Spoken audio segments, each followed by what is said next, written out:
All right, we're going to dig into Sugarless Chapter 1. And right off the bat, I want to say the name of this chapter is How Sugar Causes You to Overeat and Harms Your Health. And right off the bat, she's going to make the assertion, our author here, that you were born to be a sugar addict. And she goes into the fact that our ancestors were hunters and gatherers, and because something sweet was something that they should eat, like a good berry, and a berry that had fallen on the ground might taste bitter, and so that is why. And might taste bitter and might make them sick, and that is why we developed as humans a craving for sugar. I'm reading this and I can tell right away she is from an evolutionary mindset.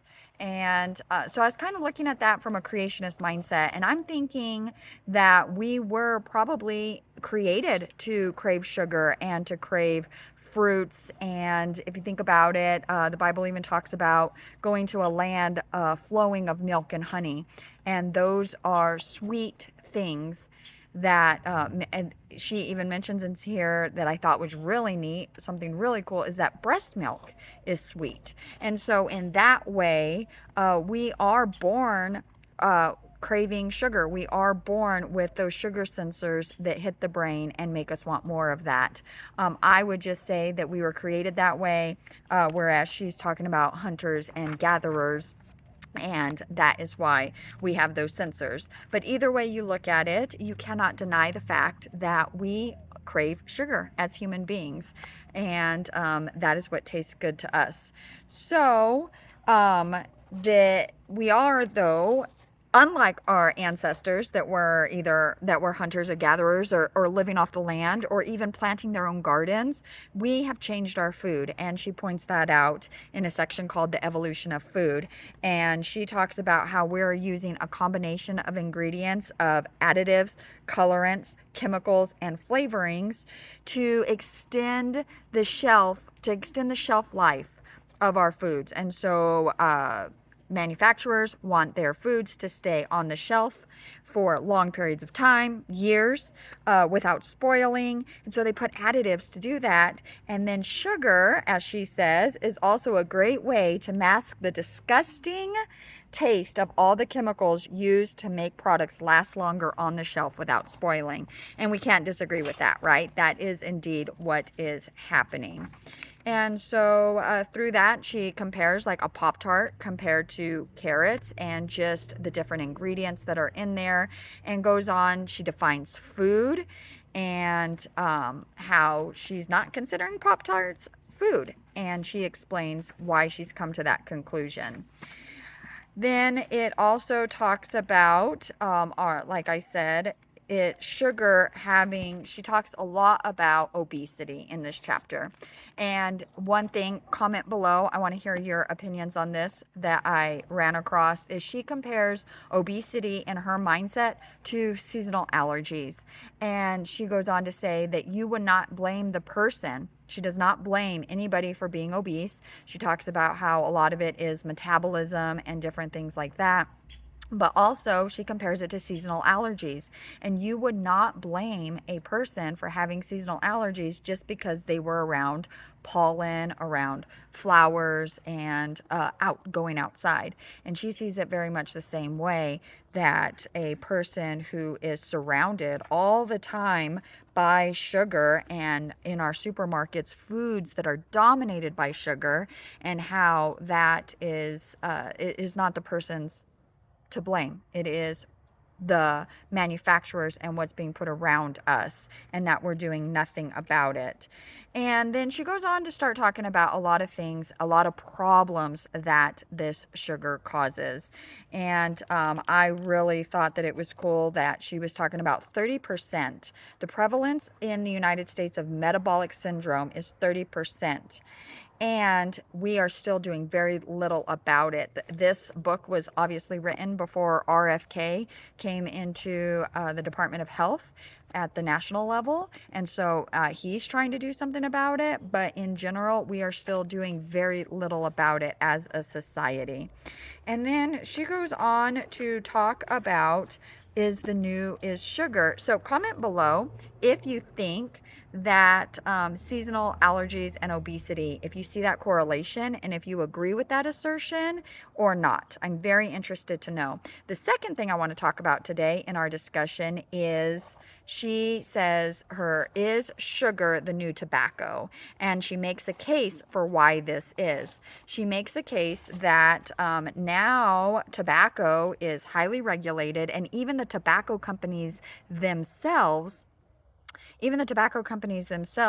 have warning labels and admit that tobacco is bad for their health. However, we have not really taken that step with the sugar industry. And the one step we did take, she points out, was in 2015, where we required on the back of all your food now, it is required to say what is added sugar.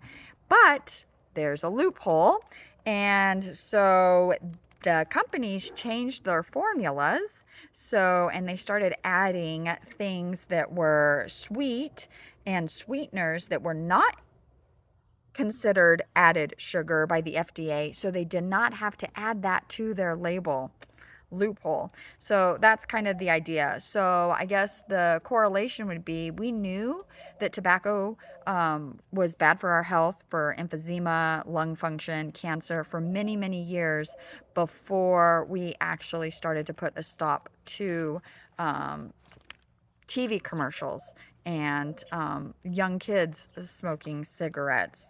And she goes a lot to talk about the real estate at the grocery store and how a lot of the sugary stuff is right there on the middle, and how those companies have a lot of money and they pay to be first and foremost when you're shopping. You're busy, you grab that, and maybe some of the healthier alternatives are down at the bottom. I know Ryan Trahan, he talks a lot about this with his candy, which I sell at Life Hydration, or you can also find it at Albertsons here in town. Our prices are very similar. Mine might be a little less expensive, actually. But Ryan Trahan has sugars that has no artificial colors, and it's like 30% less sugar. And he always talks about how he's competing with the other candy suppliers to get that shelf space. I mean, he talks about it enough that my kids know exactly what that is, the shelf space on it. But anyway, plug for Ryan Trahan like he needs it.